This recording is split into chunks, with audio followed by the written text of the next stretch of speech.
is the disposition of that methyl group. Is it going to be axial or equatorial? And so what we need to do is take that flat drawing and put it into a chair. And so the first chair that I've shown you, you can see we put the methyl group equatorial. And as I said, if you take the down carbon, flip it up, and then the up carbon, flip it down, you end up with the other chair conformation. And so that's going to flip the equatorial methyl group now to axial. So again, it's the same compound, but they're conformers, chair conformations. So the next question is, which one of those is the most stable? And so we basically look at any steric interactions that may occur in each of them. And again, the word steric, I like to think of it as just like space or bulk. How big is that substituent? So for organic chemistry, we talk about sterics, and then we also talk about electronics. Electronics have really more to deal with when you have heteroatoms and you're talking about resonance and things like that. So on this slide, what we're doing is we're generalizing what the substituent is, and we're calling it X as highlighted in that blue ball. So the X group is shown here, common functional groups that you know. It can be equatorial, or when it ring flips, it's axial. So by and large, the equatorial substituent is more stable because when it's axial, it experiences this 1,3 diaxial interaction. So that's just 1, 2, 3. Basically, this relationship here, as I've highlighted in red, again, those letters or functional groups as represented by letters, you want to think of them as taking up space. So that, again, if that's CH3, as shown in this first structure here, if we're looking down the methyl group, you can see that hydrogen sort of in the ring. And then what it's doing is it's sort of banging into those hydrogens that are also axial. And so anytime you have, two things in space hitting into each other, that's increasing the energy. So we would say that axial is less stable.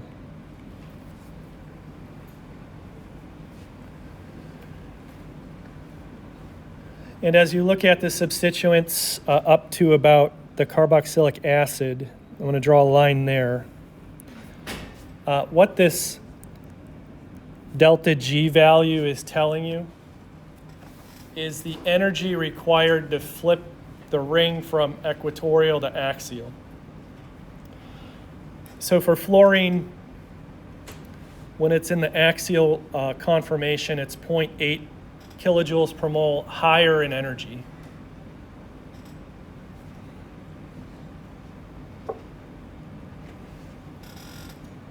And then, as you see, when we get the methyl substituent in there, it's 7.6.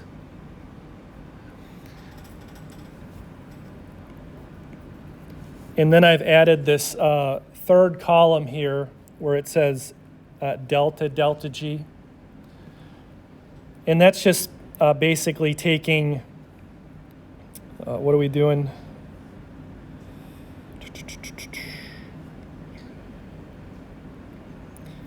Each subsequent row and subtracting it from 7.6.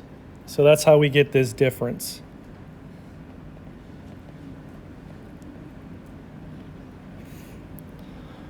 And that's sort of best seen in these on the right here.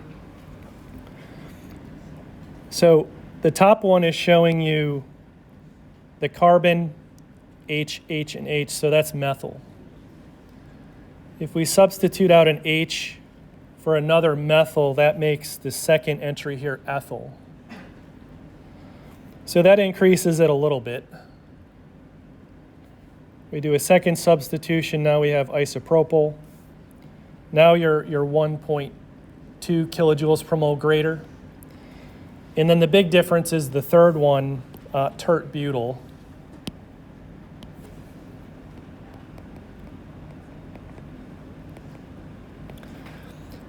What you can see is that H to methyl, that methyl group now has to sit sort of over or on top of the ring, and it's definitely hitting into those other axial hydrogens. So this is a pretty big value, 14.2, which is telling you that the tert-butyl group will essentially dominate, and it wants to be equatorial. So the work that you have to figure out is now when you start adding the second substituent, which conformation is going to be the most stable? Because you have sort of to look at the A values for both and say which one's going to win.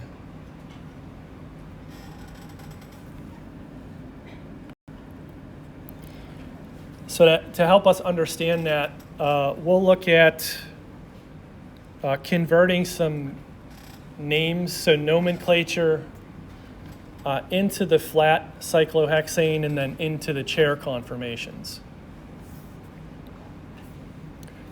So a di-substituted cyclohexane, you can have three different possibilities of how those two substituents are positioned relative to one another. So 1, 2 means they're on carbons 1 and 2, 1, 3, or 1, 4.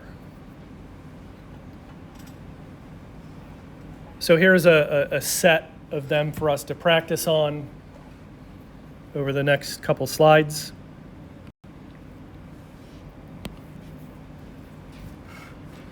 So we'll start with cis 1,2-dimethyl cyclohexane. And again, we'll chop it off there. Cyclohexane, we'll draw that first.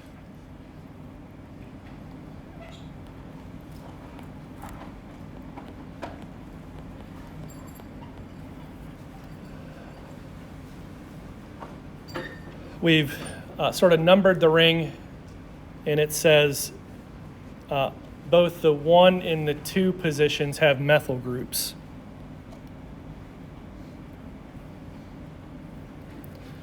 So that's 1,2-dimethyl. What does cis mean? That means the methyl groups are on the same face. So now we have to represent that. So we'll draw it.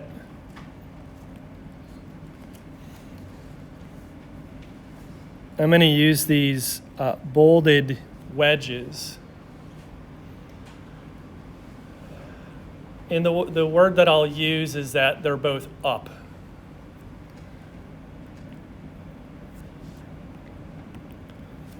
So the wedge means it's projected out of the screen towards you. So now we want to draw a chair, number it, and then stick those substituents in there so that we're drawing them in the right positions.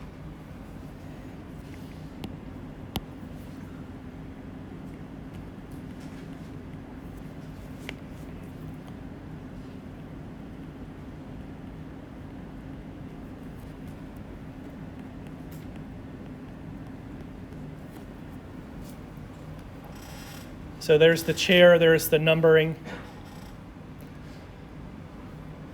So the question to you is that the methyl group that's at position 1, is it going to be drawn equatorial or axial? Huh?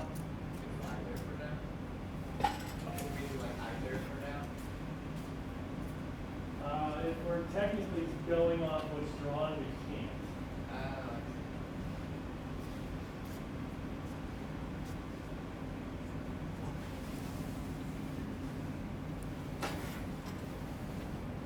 So to give you a hint, since that carbon is pointed down, the axial bond has to be down, but we want the methyl group to be up, so it has to be equatorial.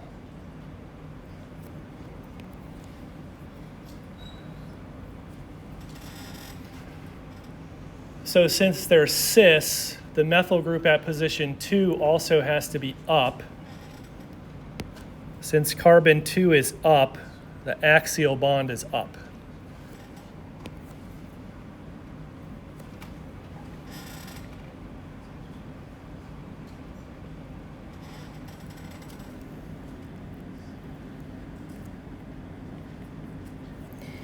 So I'm going to do a ring flip. So that goes up, that goes down.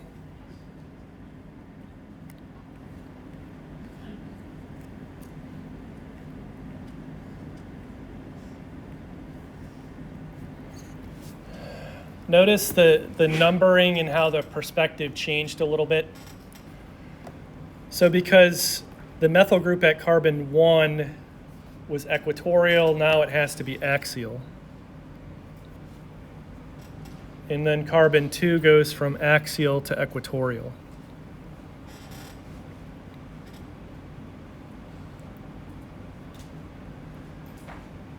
And then if the question was if we had to decide which one of these was more stable, we would basically say they're of equal energy because each has an axial methyl group. So you have an axial one there, you have an axial one there, equatorial, equatorial. We would say there's no preference for either of them.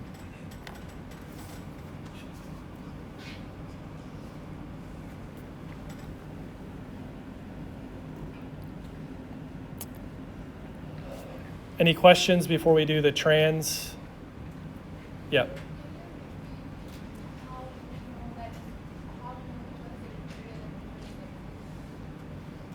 Say it a little louder.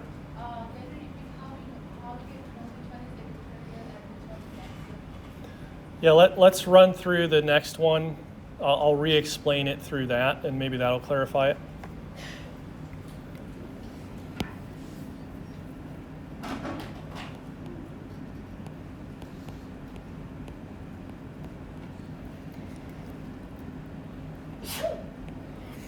So again, that's the 1,2 dimethyl cyclohexane. Now we need them trans.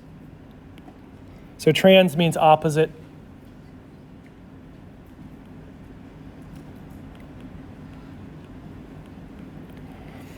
I'm going to keep the 1 carbon, 1 position methyl group as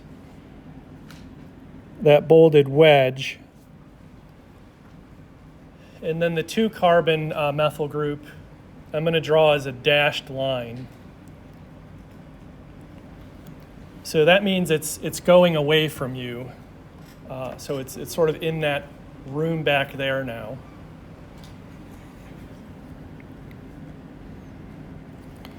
So we would say this is up, that's down.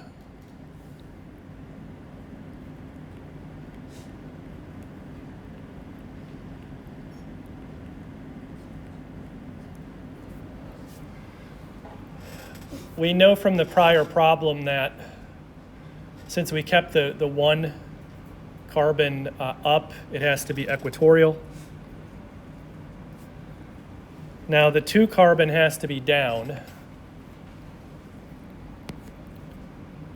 So see how this carbon here is up.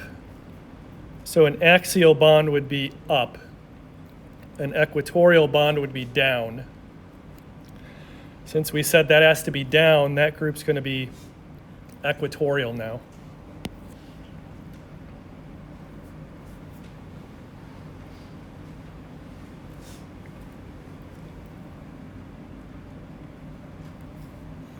So we'll do the flip.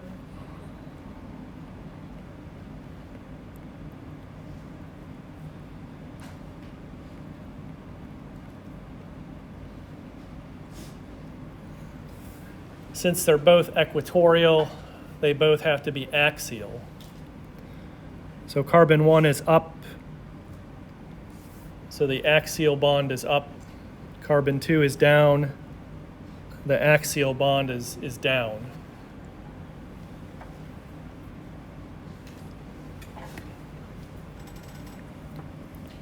So just as a brief question here, between these two chair conformations, A or B, which one would now be more stable?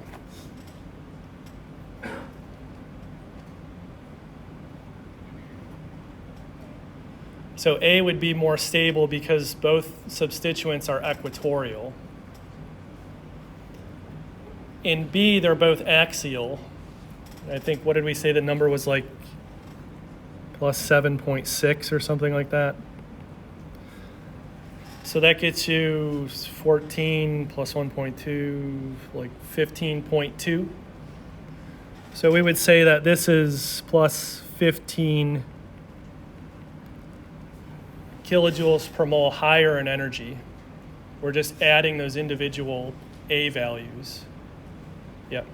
For the A one, for both is equatorial, are the methyl groups closer to one another too? Yeah, these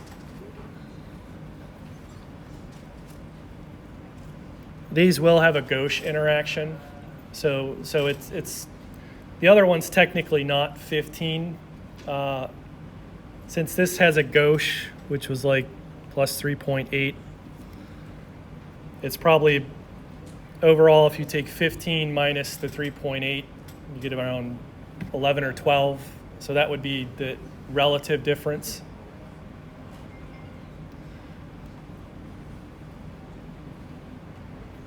So again, the point is that the axial interactions are really what is going to dominate versus any sort of gauche interactions in diequatorial.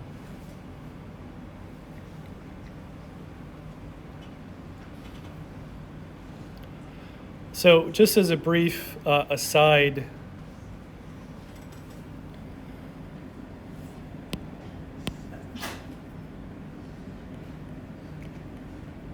you know, I numbered that original ring one way, but you could number it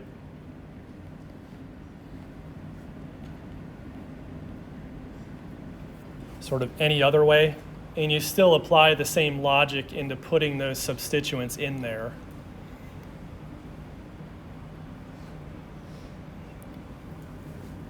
So if we were doing, on that chair, if we were doing the cis, we still need carbon 1 up, so that would be equatorial, carbon 2 axial.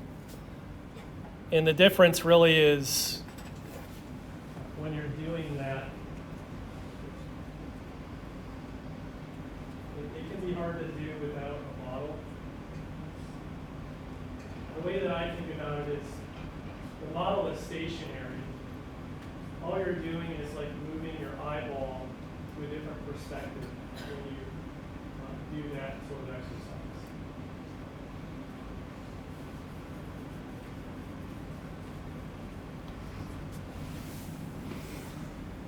exercise. Any questions before we do the 1-3?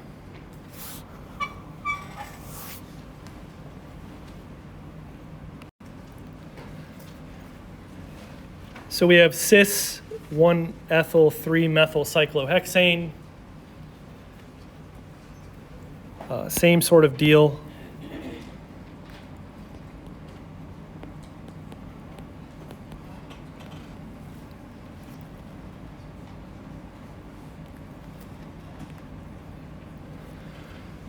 So we've drawn it flat. Now we're going to consider the cis or trans. So this one's cis.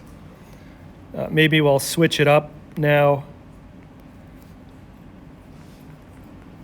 I'm going to draw the cis ones both as dashed lines. It's cis because they're both down.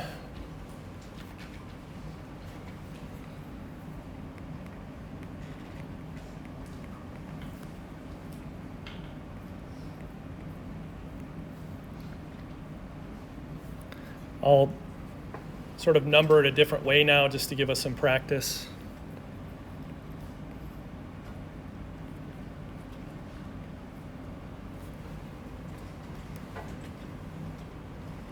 So that on the chair that's drawn, should the ethyl group be equatorial or axial?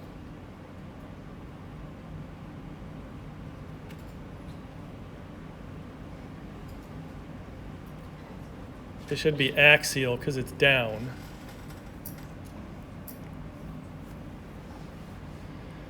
And then carbon 3, the methyl group should be axial or equatorial. It has to be axial as well because it's on the same face, so it needs to be down.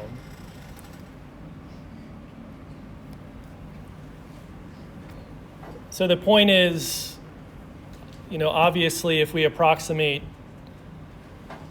the A values of this, we would use the methyl value for the ethyl group. Again, we're not getting into the nitty-gritty, we're just approximating. We have not drawn the most stable conformation to begin with. We need to do the ring flip to draw the most stable one.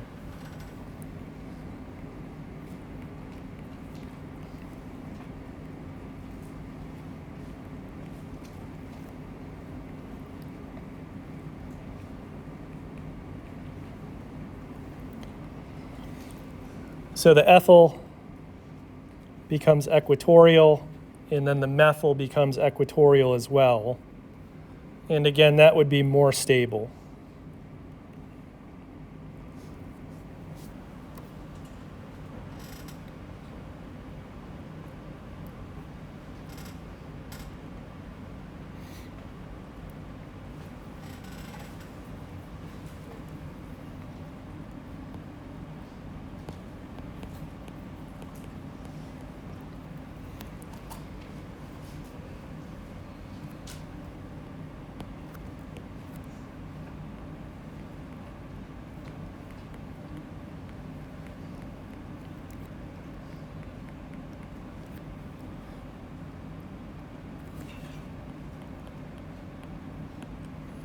So for the trans, what I've left the ethyl group down and switched the methyl group now up as the wedge.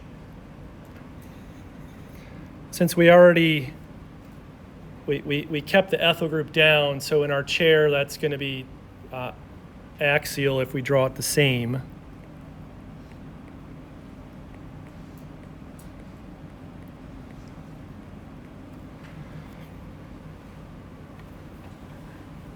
Now, since we went from dash to wedge, we would make the methyl group equatorial.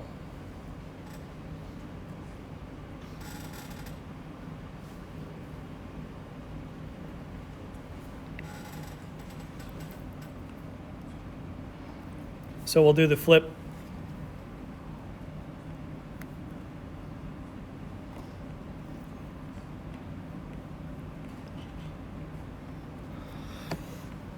Ethyl is now equatorial.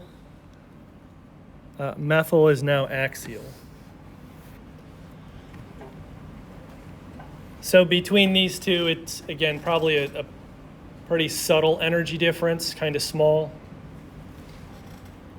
If the ethyl is a little bit bigger, then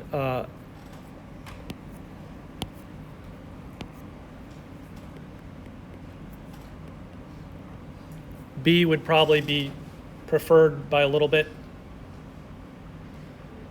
But those are, again, sort of subtle cases. I don't anticipate putting anything that subtle on an exam.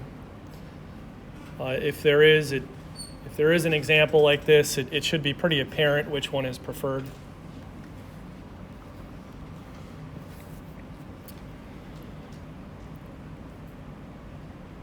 Any questions before we get into some different systems here?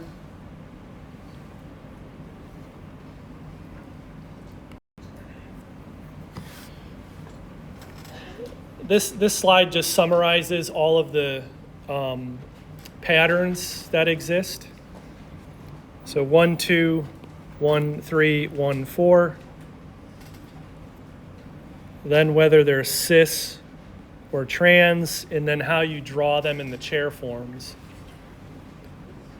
The other little thing that's on here is just this AE, so axial or equatorial, EA, AA, EE. That's just what that means.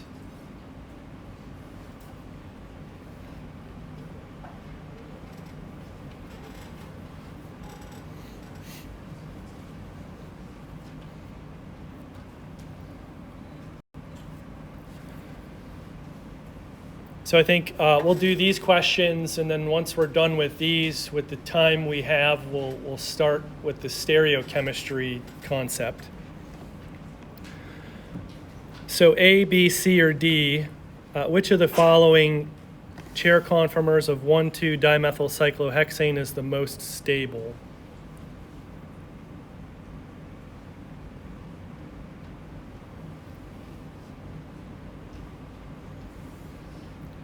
So we have cis, cis, trans, and trans. Basically, what we're looking for is the one with the most substituents that are equatorial, and that will be D.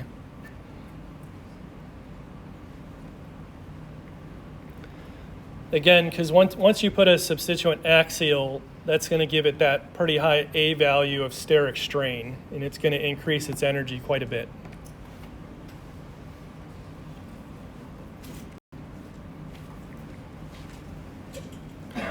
So here's a common trick that every organic instructor uses. If you're converting from the flat to the chair, what's the best answer for this?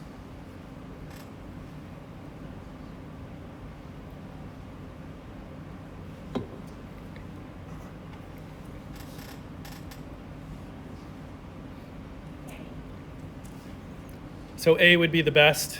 The trick is the relationship. So it's 1, 2, 3. So if you look at B, that's 1, 2. So that's a distractor answer. C is 1, 2, 3, 4. And so the difference between A and D is that this one's cis and that one's trans. So that's how you funnel into the right answer. I can't emphasize it enough. Numbering the rings or the longest chain is pretty important, so that your mental memory of things you have to keep track of is reduced. If you try to do these comparisons without writing stuff down, that's when I think you get confused about things.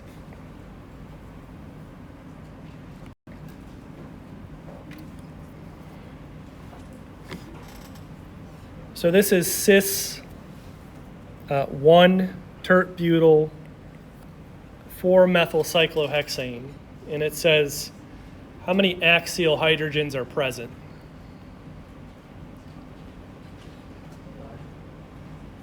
So the answer is 5.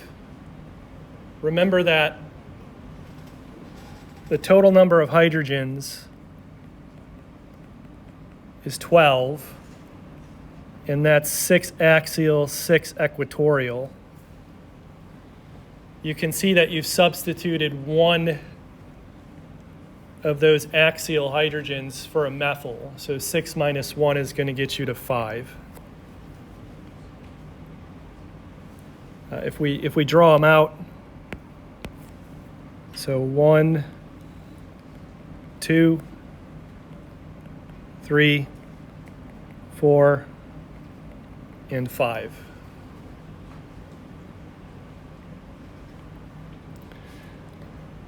The other thing I want to emphasize, in the 1950s and 60s, people spent a lot of time studying the tert-butyl substituent on cyclohexanes. Because that's the biggest substituent, it's always going to be equatorial. And so it locks the chair into that conformation. It does not want to flip, because if the tert butyl group's axial, that's much higher in energy. So then if the chair is locked there, then we can ask other questions, as you'll see. I think we tackled this one. So axial hydrogens on the top, there were 2.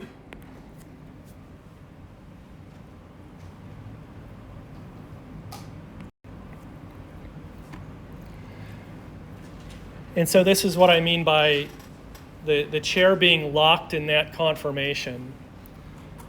What is the relationship between HB and HD? And let me trace it out.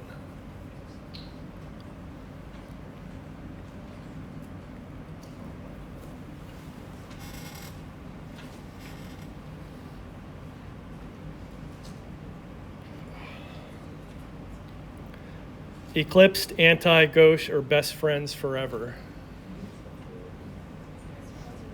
Best friends forever. So really, the way you figure it out, a model will definitely help, but if you sort of put your eyeball looking down that axis, you have axial, CC axial. So those have to be anti. That dihedral angle is 180 degrees.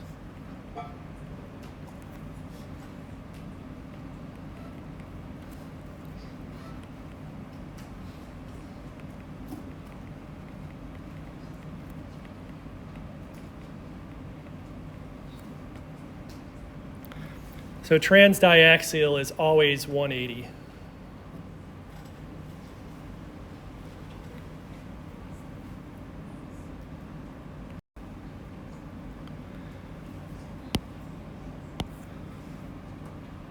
So HC to HE, what are those now? So di-equatorial. Those have to be gauche. So that's 60 degrees.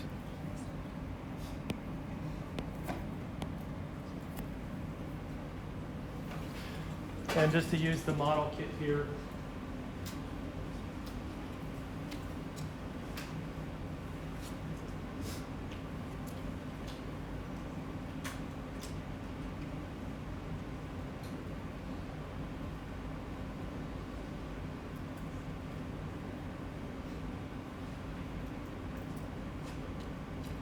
not the exact molecule, but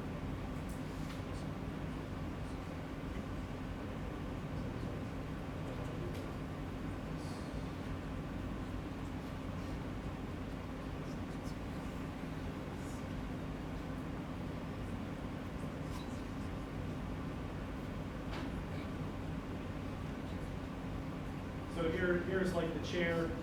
You're looking at it edge on, and then if you sort of look at a different perspective, you can see the di-equatorial are now gauche.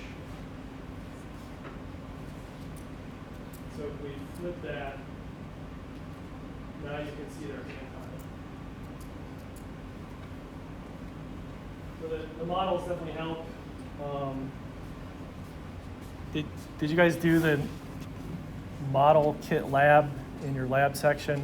Okay, so you should be familiar with, what the carbons look like and the different atoms in there. Now we have, what is the bond? No, what is the angle? I didn't specify. I said relationship. So HA.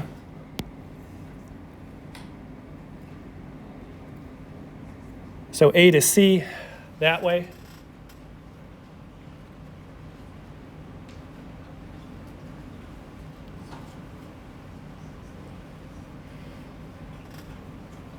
So even though one's axial, the other's equatorial, they're still gauche to one another.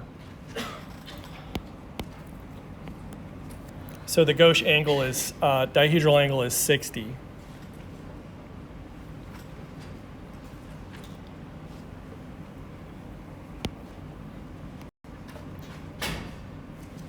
So this is the tricky one because I said relationship. So D to E, what's that angle?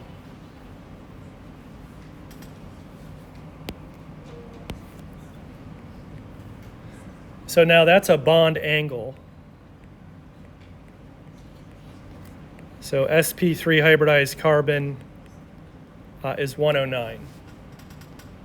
So again, an angle has 3 points, a dihedral angle has 4 points.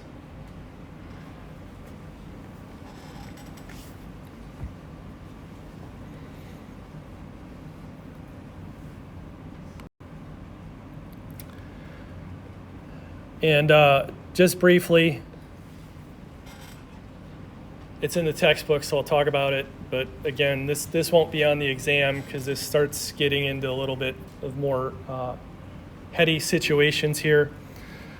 If you have two cyclohexanes bridged together, remember we talked a little bit about bicyclic compounds, so that would be the bridge. Then you'll notice at the bridge heads, they can be cis or trans. And this molecule is just called decolin, and it smells really bad. Cyclohexane's okay, but decolin is pretty off-putting. The cis decolin is the only system that can do a ring flip about that bridged bond. The trans cannot. So if you have time, you're not too busy with homecoming or the football game, and you go look up bunches of different steroid structures. If you look at the ring junction between A and B, those ring junctions can be cis or trans. And in steroids, again, only the cis one can flip. So if the steroid has a trans ring junction between A and B, it's essentially locked in one conformation.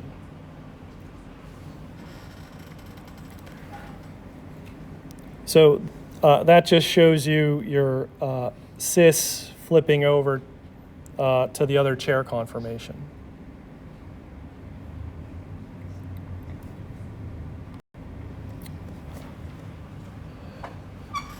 Any questions? So we're going to move on now to introduce stereochemistry. We won't exactly use the model kits today because we won't have time to do that activity. But you'll see that they will become helpful in your understanding of what a carbon atom with 4 different substituents looks like. And so to kick this off, I want to now introduce something that's not carbon as a substituent, because this is going to help us like with a marker that we can actually look at and determine that something is changing. So we'll use halogens. And in the nomenclature rules, you're taking off the INE and just adding O to make it a substituent. And so it says consider C3H7Br or C4H9Cl. As a refresher, those molecular formulas have no degrees of unsaturation, so we're keeping it fairly straightforward at this point. And the questions are, how many constitutional isomers can you draw and name? How do you differentiate them? And then remember from basically mass spec how chlorine and bromine look. That's how we figured out they were in the molecular formula.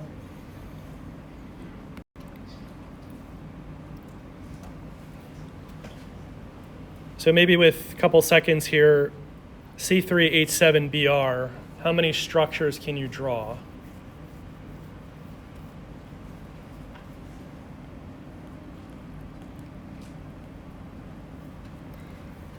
So we remember that C3 is propane. We know there's no degrees of unsaturation.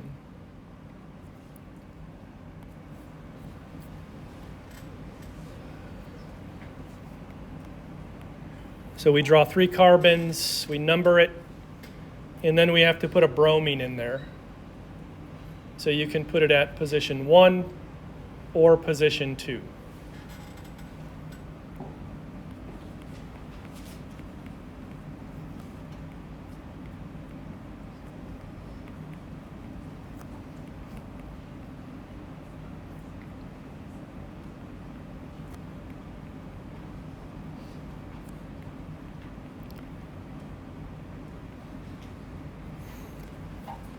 So we get 1 bromopropane or 2 bromopropane. So we end up with 2 constitutional isomers.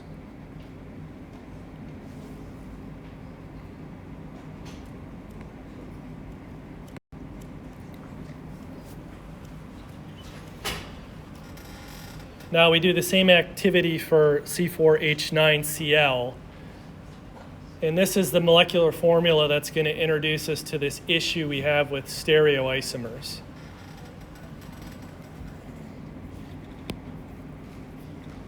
So we remember that for C4,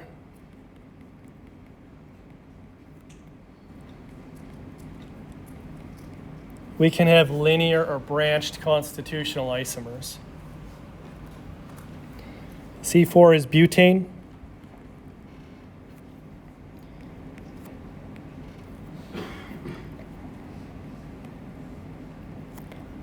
The branched will be named as propanes.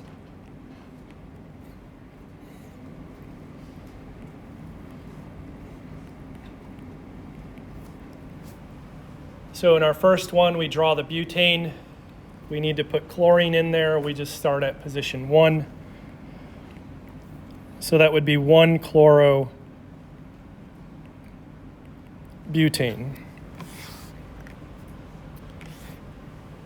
We can draw another one.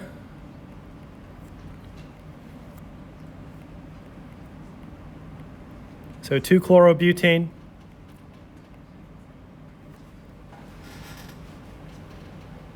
And so at that point, we're done with that.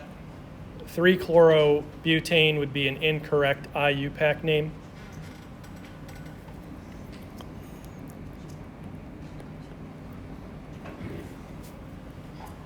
So now for the branched ones, if we consider the methyl group, the C carbon, we have to account for, it has to go at position 2. And then the chlorine we'll just put at position 1 for now. So 1-chloro, 2-methylpropane.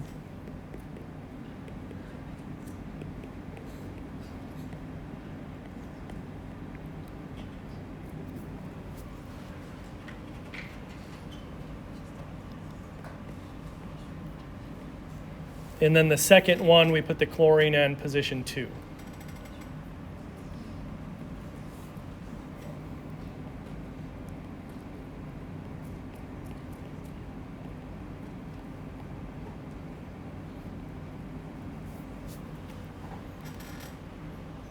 So 2-chloro, 2-methylpropane.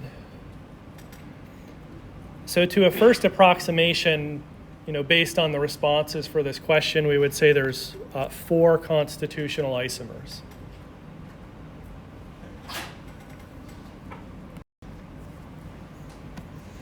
And so here's the table with that drawn out for you.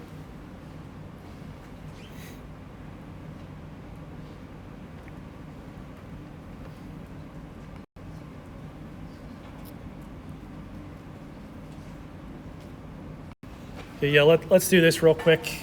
We have enough time to get through everything, I think. So here's an NMR spectrum. There's the 4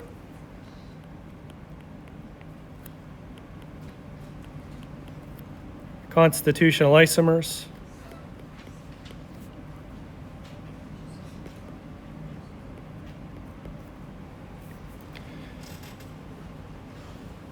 And it's asking which of those matches that data. So it says it's proton. We basically have to look at the unique sets. So if we count them, we have 1, 2, 3, and 4. So if we run down those responses, how many unique sets will 1-chlorobutane have? 4? What about 2-chlorobutane?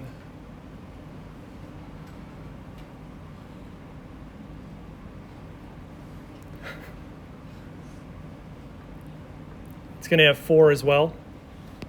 So 1, 2, 3, 4.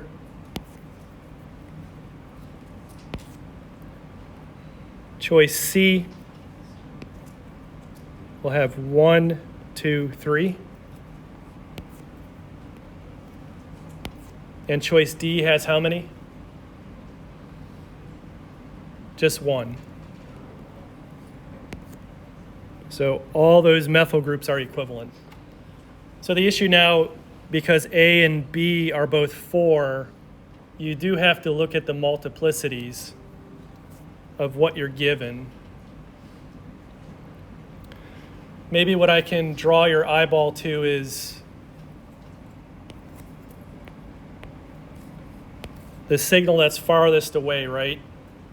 So those are the hydrogens that are bonded to the carbon bearing the chlorine, because they're shifted away from everything else. In this molecule, what should that look like based on the neighbors? A triplet. So you have 2 hydrogens, and then that neighbor is 2, so 2 plus 1 is 3, that's a triplet.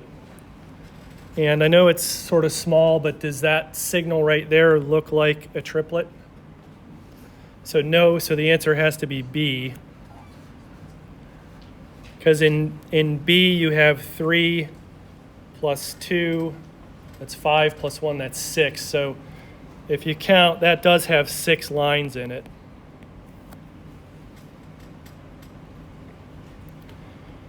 And so the reason that the answer is 2-chlorobutane is because that is the isomer where there's an issue.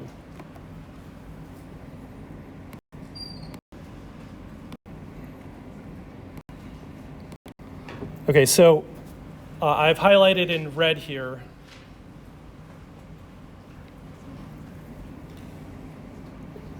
So carbon 2, I highlighted with a little red dot. And so the problem is you have CH3, HCl, CH2, CH3. Those are the substituents bonded to that carbon. And as we've seen today with drawing things with wedges and dashes, you can represent that molecule 2 ways.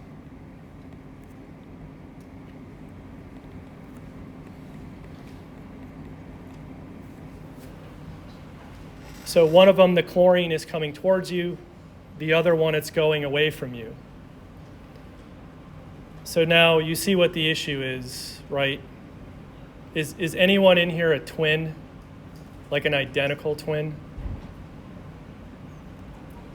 So even identical twins have different names, right?